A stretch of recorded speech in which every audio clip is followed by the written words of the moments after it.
আসসালামু আলাইকুম। আজকে আমি চিকেন বল করছি আমার বাচ্চার জন্য। এই যে গোল গোল করে রেখেছি সব উপকরণ একসাথে দিয়ে। আমি শর্ট ভিডিওতে বলে দিব কি কি দিয়েছি। তারপর যে চুলায় গরম পানি দিয়েছি, এখন এখানে দিয়ে দিব এগুলো সেদ্ধর জন্য। সবগুলো চিকেন বল দিয়েছি, হালকা একটু গরম করে সেদ্ধ করব ভাবে। এটা আপনি ফ্রোজেন করেও রাখতে পারবেন। ভাবে হওয়ার পর তেলে ভেজে তারপর হচ্ছে এটা ইউজ করবেন, খেতে পারবেন।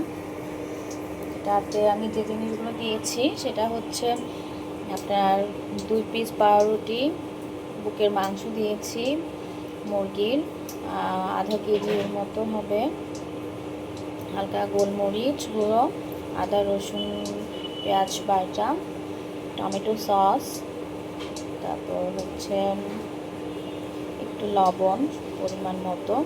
বাচ্চা যেহেতু খাবে, এখানে কোনো ঝাল ইউজ করিনি। গোলমরিচটা দিয়েছি শুধু ফ্লেভারের জন্য, টেস্টের জন্য অল্প। গরম পানিতে এটা ফুটছে, সেদ্ধ হয়ে গিয়েছে আমার চিকেন বল, দেখতেই পাচ্ছেন ফুলে উঠেছে। একটু তেল দিয়েছিলাম যেন না লেগে যায়। তৈরি হয়ে গেল আমার চিকেন বল। এটা এখন তেলে ভাজবো। আমার বাচ্চা তো পছন্দ করে, যে কারণে হচ্ছে বাসায় তৈরি করছি। কিনে খাওয়াটা এতটা হাইজেনিক না, বারবার কিনে খাওয়া হচ্ছে। আমি তো ভেজে নিচ্ছি, ছেলেকে খাওয়াবো। কাজটা নিজে হাতে করলাম।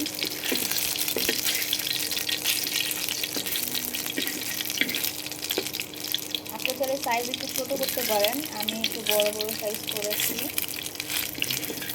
আর এটা যখন আপনারা পানিতে সেদ্ধ করবেন তখন হালকা একটু ফুলে যাবে, কারণ যেহেতু পাউরুটি দিয়েছি যে কারণে। এই যে সেই আমার বাচ্চা সবচেয়ে ফেভারিট চিকেন বল। সবাই রান্না করবেন, খুবই সহজে রান্নাটা আসলে।